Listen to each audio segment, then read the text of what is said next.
Des équipements qui auraient été perdus de toute façon, et notamment des matériels sophistiqués, coûteux et sensibles techniquement. Donc il y a une Au fur et forme à de mesure que les pragmatisme, oui, c'est ça. perceptions ont changé, que la possibilité d'une victoire ukrainienne est apparue, on a élargi également le scope, on a élargi les livraisons, d'autant plus qu'on s'est aperçu que les Russes, finalement, ne réagissaient pas particulièrement à ces endroits. Donc, putain, j'ai envie de dire heureusement pour vous, hein. Heureusement pour vous.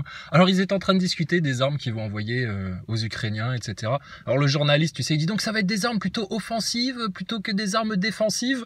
Bon, le mec il dit ouais, vous savez, on joue sur les mots, mais bon, une arme c'est une arme, hein, ça dépend. Lui, bah oui, lui, tu sais, les journalistes ils sont bien au chaud dans leur bureau, ils connaissent rien, ces gogoles là. Puis c'est des armes plutôt offensives, plutôt défensives.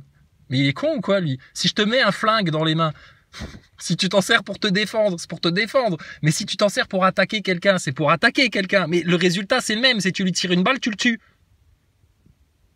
Mais eux, je te dis, ils te commentent la guerre comme ils te commenteraient un match de foot, etc. C'est le... Voilà. Mais ils se rendent pas compte dans quoi c'est en train de les mener. Mais c'est pas grave, il n'y a pas de problème. Merci les journalistes. Grâce aux journalistes et aux médias, vous avez eu le masque au-dessus du nez comme des gogoles et vous avez dû étouffer vos enfants dans les écoles avec les masques. Vous avez dû vous picouser parce que sinon, bah, ça fait un peu complotiste. Alors, autant se ruiner la santé, hein, pour le bon plaisir de ton gouvernement et puis de la bien-pensance qui t'entoure. Et puis alors là, le troisième effet qui se coule, c'est la guerre mondiale dans le monde. Alors la guerre mondiale dans le monde, comment on fait une troisième guerre mondiale? Bah, en provoquant les ennemis, en montant la tête de tout le monde. T'écoutes les commentaires de toutes tes journalopes là, c'est oui, bah la propagande de Poutine, la propagande pro-russe, etc. Alors que je te dis, comme je te disais l'autre fois là, eux, ils font pas de propagande. Hein. Non, en Europe, en France, il n'y a pas de propagande. On n'essaie pas du tout de manipuler la conscience des gens, rien du tout, pas du tout. On vous dit que la vérité dans les médias français. C'est pour ça qu'ils ont fermé Spoutnik et puis je sais plus quelle autre chaîne russe là. Donc bref. Bon, ils y vont droit devant. Hein. Et puis le Mistral et la Tramontane soufflent jusqu'à 60 km à l'heure. 13h30 sur France Info, bienvenue à tous, excellent après-midi. C'est lui le gogol là, t'as reconnu sa voix là, je sais pas comment il s'appelle là, ça doit être Demeurant ou Demeuré là. Mais c'est des armes plutôt offensives, plutôt défensives, etc. Enfin bon bref. Et donc le spécialiste qui est interviewé, il disait, bah là on essaye surtout de voir un petit peu ce qui va énerver les Russes ou pas. Donc c'est-à-dire, t'as un ours placide autour duquel il est en train d'hiverner pour le moment. Il demande rien à personne, il hiverne, il fait sa sauce. Bon, vous venez vous placer des bases de l'OTAN partout autour de ce gros ours là. Et puis là maintenant vous êtes au point où avec des petites baguettes comme ça, avec des petites baguettes ukrainiennes, des petites baguettes, des petites Zelensky, on appelle ça des Zelensky, avec des Zelensky vous essayez de piquer dans la truffe comme ça pour voir s'il va vous mordre ou pas. Et il vous dérange le gros nounours là? Parce que le gros nounours là il vous fournit en gaz, il vous fournit en énergie, ils achètent quand même pas mal de vos produits français, parce que les Russes ils aiment la France à la base, mais bon, à bout d'un moment ils vont finir par vous détester, ils vous achèteront plus rien en fait. Donc, je suis désolé, c'est pas des diplomates les gens qui vous dirigent, ils sont pas là pour la paix, ils sont pas là pour apaiser les tensions, etc. Ils font tout pour provoquer la guerre. Donc, ils vont la voir. C'est des gogoles. Qu'est-ce que tu veux qu'on fasse avec eux? L'énergie de renégocier en janvier les contrats excessifs de toutes les TPE, c'est-à-dire les très petites entreprises. Aujourd'hui, ce sont les restaurateurs qui... Non mais c'est ouf. Ils essayent de résoudre un problème. Alors il y a la guerre mondiale dans le monde entre Zelensky et Poutine. Parce que bon, l'OTAN est venu foutre son grain de sel là-dedans. On sait très bien que c'est les Américains qui dirigent Zelensky à la baguette. Enfin bref, c'est un pantin. La solution de Bruno Le Maire, c'était bon, bah on va faire la guerre aux Russes, on leur rachètera plus rien, machin, etc. On va leur faire la misère aux Russes, la misère. Poutine, il se grattait le ventre, il rigolait, tu sais, lui. Il voyait Bruno Le Maire faire son sketch, il disait attention messieurs, il y a des choses qui ne se disent pas en diplomatie, il y a des choses en géopolitique, attention, il y a des discours qui sont lourds de conséquences. À Bruno Le Maire 2 jours après, non mais bon, mes mots ont dépassé mes pensées, etc. Caca culotte, tu les connais, hein. Courage à la française. Et donc, à chaque fois qu'ils essayent d'apporter une solution à un problème, ils apportent un problème encore plus gros. Putain de merde. Ils attrapent un rhume. C'était un problème. Alors, les gens avaient le nez qui coule, ils avaient bobo au front, ils avaient la fièvre. Bon, à un moment donné, ils ont dit, ça suffit, maintenant, on en a marre de tous ces gens qui meurent, etc. Machin. Non, mais calmez-vous. Les gens, ils meurent pas que du coco, hein. Ils meurent parce qu'ils ont une crise cardiaque aussi à côté. Ils meurent parce qu'il y a d'autres choses, hein. Mais bon, là, il fallait picouser tout le monde, etc. Bon, résultat, ils ont picousé tout le monde. Résultat, maintenant, ils ont un problème sur les bras encore plus gros que leur coco. C'est les fameux effets secondaires des picousés. Ah, putain, mais qu'est-ce qu'on va faire avec ça? Qui c'est qui va payer la phlébite de madame, la paralysie faciale de monsieur, la myocardite du gendre, tout le merdier, là? Donc, ils vous amènent, faut bien en prendre conscience, hein, surtout les neuneux nasaboy, les picousés, les mainstream, là, les scolaires, là, ceux qui, ils font tout comme on leur dit, etc. Ils obéissent à tout, jamais ils disent non, jamais ils disent rien, ils se ferment leur gueule, ils s'écrasent jusqu'à leur tombe, ils seront comme ça, et ils feront en sorte que leurs enfants héritent de la même facilité à consentir aux pires conneries qui soient, quoi. Bon, qu'est-ce qu'ils vont faire, les gens là? Rien, justement, rien. Ils vont rester passifs comme des flanflans devant leur télé, à regarder l'actualité qui se passe, à subir. Et puis un beau jour, ils vont se réveiller, et puis ce sera le gros tas de merde, le gros chaos.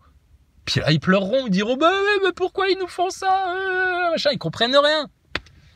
Je dis que tu parles de tes journalistes, tes politiciens, là, tes chroniqueurs, spécialistes, experts, armés, militaires, etc. Mais putain, mais c'est incroyable. On est dans la 17e dimension. On est dans le monde des cons, là. Vraiment le monde des cons, hein. Oh, c'est une catastrophe. Une catastrophe. Donc, vers quoi ça va tout ça? À force de suivre le diable, là, de se faire mener par le démon, par le bout du nez, et puis de tomber dans tous les pièges, dans toutes les impasses, dans toutes les nasses, etc. Bon, voilà, quoi. Et alors, qu'est-ce que j'ai vu? Alors, ça, qui c'est qui m'a envoyé ça? Ah, c'est mon copain Kali qui m'a envoyé ça. C'est notre ami Kali qui m'a envoyé ça. Alors, il paraît que, ça y est, Maxime Nicole et Jérôme Rodriguez. Alors, attends, c'était quoi le titre, mon Kali, que je retrouve ça? Putain, la rigolade, hein. Non, mais si t'as pas d'humour, tu peux pas tenir. Faut mieux en avoir, hein, parce que punaise, ce qu'ils se permettent de faire. Alors attention, c'est dans 4 heures. Le 5 janvier à 18h. Attention, dans 4 heures, qu'est-ce qui se passe? Gilets jaunes, la lutte finale dès le 7 janvier, point d'interrogation. Émission avec Jérôme Rodriguez et Maxime Nicole sur Putsch Média. Écoutez, si on a que ça à foutre et puis on verra bien. Si je suis dans les parages, j'irai un petit peu écouter. S'il y a moyen d'intervenir dans l'émission et de poser des questions à ces deux connards de merde, d'acteurs de crise, d'agents du système que sont Maxime Nicole et Jérôme Rodriguez, on ira leur poser des questions ce soir, à savoir comment ils envisagent de changer les choses, sur quel angle d'attaque ils prévoient d'attaquer Macron et la Macronie, quelles sont selon eux les racines de tous les problèmes des Français, est-ce qu'il y a une envergure spirituelle dans leur démarche ou pas du tout, est-ce qu'ils sont juste là pour avoir plus de pognon, etc., comme des gros beaufs de gilets jaunes qui sont. Donc honnêtement, il y a des claques qui se perdent, mais t'inquiète pas, ils vont se les prendre les claques, il n'y a pas de problème. Ils vont se les prendre 10 fois plus puissantes que si c'était nous qui leur avions mises. Et ces petits fils de Satan, Rodriguez, Maxime Nicole, Macron, toutes les connasses de journalopes là, femelles ou mâles, hein, peu importe le sexe, hein, c'est des bestiaux ces gens-là. Alors eux là, ils viennent commenter, dire ce qu'il faudrait croire, ce qu'il faudrait penser, quelle solution ils ont à leurs problèmes? Aucun. Énergétiquement, ils sont foutus à partir du moment où ils viennent pas parler d'énergie libre, mettre l'énergie magnétique, l'énergie libre sur la table. Les moteurs électriques, tout ça, c'est de la fumisterie. Ils investissent des milliards là maintenant dans l'hydrogène, etc. On va dire c'est un moindre mal. Mais putain, la solution, elle est là depuis des décennies et des décennies. Ce qu'il y a, c'est que les mêmes qui vous foutent dans la merde et dans la guerre, ils vous bloquent les brevets pour vous empêcher justement ça. Ils estiment que vous êtes trop sur Terre. On est trop sur Terre. Oui, le mec qui est en Lamborghini, si le mec il a une Lamborghini, c'est Aldostérone qui avait sorti ça, je trouve ça, c'est très malin. Si t'as une Lamborghini, mais que t'es dans les embouteillages à Londres ou à Paris, et puis que t'as beau avoir un super bolide, tu peux pas l'exploiter, merde, fais chier quoi, il y a trop de monde dans les rues, faut en zigouiller là, faut qu'on soit moins. Ils pensent comme ça, eux. Vos mondialistes, vos globalistes, vos satanistes là. Les mêmes qui font de la pédophilie avec le fils Biden et compagnie. Là.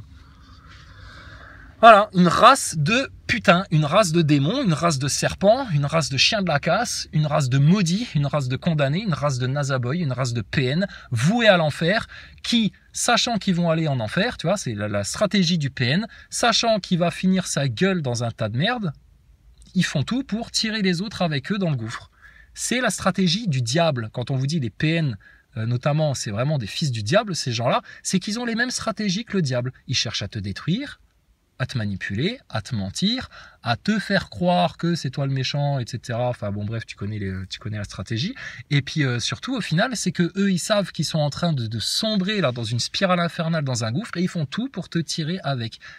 Ta seule solution, c'est de sortir ton glaive de vérité, de leur trancher la main avec laquelle ils t'agrippent, et puis va en enfer tout seul en fait. Mais là, c'est ce qu'ils veulent. La guerre mondiale dans le monde et puis aller en enfer. Bon, bah écoute, on va les laisser faire. Hein. Prison en Allemagne, ça peut être une surveillance électronique, une mise à l'épreuve. Enfin bon, bref. Et alors là, l'autre fois, là, à la radio, quand on écoutait, là, elle disait, oui, il y a des trucs, etc., sanitaires, des trucs cachés. Cachés, elle disait, la madame à la radio, dans le mainstream, hein, sur France Info. Hein. Apparemment, on cacherait des choses aux gens. Oh, mais de cacher des choses aux gens à fomenter des complots, il n'y a qu'un pas, hein. Donc il y a peut-être bel et bien des complots, hein, les neuneux anticomplotistes, les médias ont toujours raison, nos politiciens nous disent tous toujours toute la vérité, etc. Faut être profondément couillon, naïf et neuneux pour penser ça.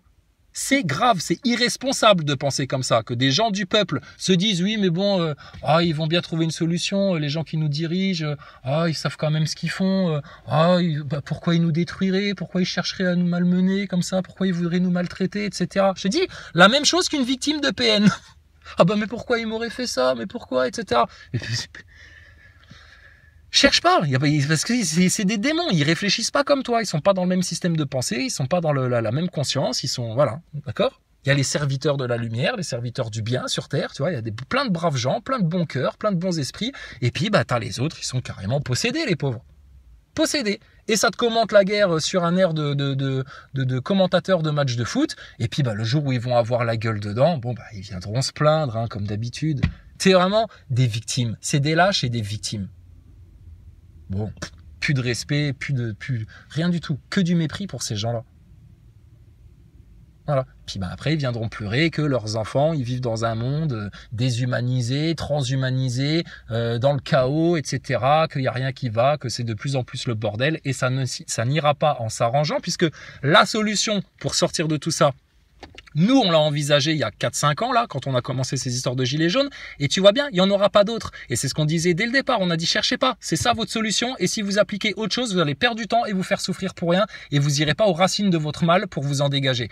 Résultat des courses, à cause de l'orgueil, parce que les gens, ils veulent, oui, mais bon, on va voir, etc. On va réfléchir par nous-mêmes. On va faire, oui, il faut laisser le temps au temps. Il faut attendre les élections.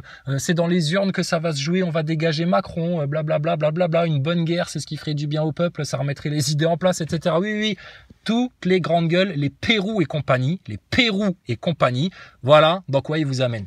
Pérou, je suis sûr, ce soir, il va regarder Jérôme Rodriguez et Maxime Nicole en espérant que qu'il se passe quelque chose, quoi, tu vois. Pérou, il est en Bulgarie, et puis il attend que les petits Français, là, ces petits fétiches, là, Maxime Nicole et Rodriguez, ils fassent quelque chose en France. Parce que Pérou, lui, il n'a pas commencé à faire quelque chose. Très important à faire, c'est à réfléchir, en fait. Hein, et à laisser son gros ego de côté, puis à se remettre un petit peu en question, puis à écouter un petit peu les petits jeunes, là, qui sont venus vous apprendre un peu la vie, monsieur Pérou et compagnie, hein, les vieux schnocks, là.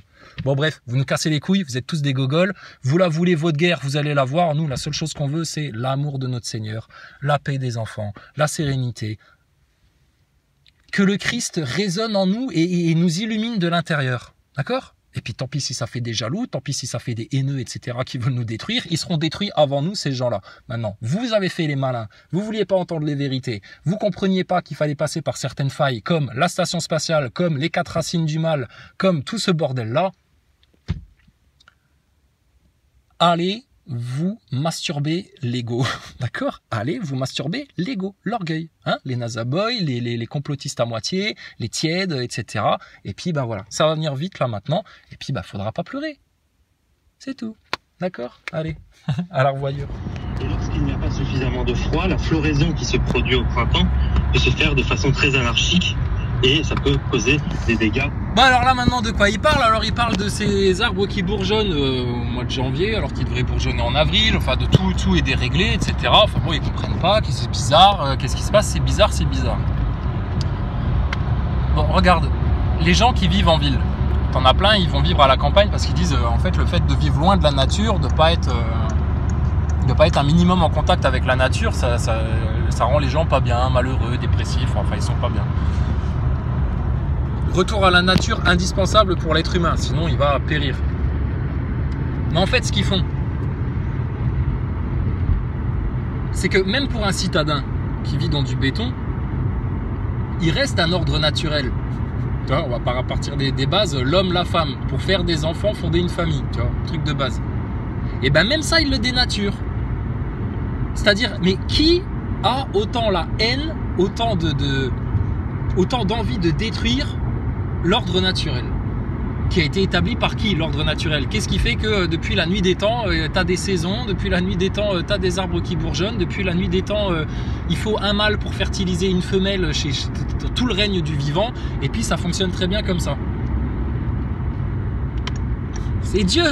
Il y a une harmonie, elle ne s'est pas créée toute seule, elle n'est pas arrivée là par hasard suite au Big Bang, ça a fait Big Bang, et puis tout d'un coup, toutes les lois naturelles, toutes les lois de l'harmonie, les lois universelles, etc., elles se sont mises en place issues du chaos, tu vois. Il ne peut pas y avoir d'harmonie issue du chaos, ça n'existe pas, ça. Ça n'existe pas. Donc, à partir de là, eux, ce qu'ils cherchent à faire, c'est à vous dénaturer, à vous sortir de l'harmonie et de l'ordre naturel, et puis de la sérénité, de la paix, de tout ça. Et qui fait ça? Qui fait ça? Le diable et ses fils. Le diable et ses fils sur la terre. Qui cherchent juste une chose, c'est à dénaturer les êtres humains le plus possible. Voilà. Et après, les êtres humains, qu'est-ce qui se passe? Ils sont heureux ou ils sont malheureux? Le trans, une fois qu'il a changé de sexe, là, notre Thierry Lizy, là. Thierry Lizy, une fois qu'il a changé de sexe, comment ça se passe pour Yael? Pendant 2 ans, c'est l'extase. On découvre ce que c'est que d'avoir un corps de femme. Et puis après, qu'est-ce qui se passe? On est malheureux, on est triste, on est en dépression, on a envie de se suicider. Bah merci les chirurgiens, les psychologues, les pédopsies et puis les fournisseurs d'hormones là qui proposent ce genre de transition à des futurs suicidés. Putain mais sérieux. Donc votre monde il va bien, c'est un exemple, c'est le progrès, c'est l'humanisme, c'est les droits de l'homme. L'Europe devrait servir de phare et de modèle au monde entier. Mais tu plaisantes ou quoi? Il y a des pays en Asie et en Afrique, je te garantis, ils ont un mode de vie beaucoup plus sain que le vôtre. Hein. Donc bon bah là maintenant alors c'est les arbres ça pousse plus comme avant, c'est bizarre. c'est bizarre, il se passe des trucs bizarres. Ouais bah t'es pas au bout de tes surprises, des trucs bizarres qui vont se passer. Je te dis 2023 elle va vous mettre une claque dans la tête. Pour tous les nasaboys, les anticomplotistes, les mécréants, etc. Préparez-vous à vous prendre une grosse mandale dans les joues.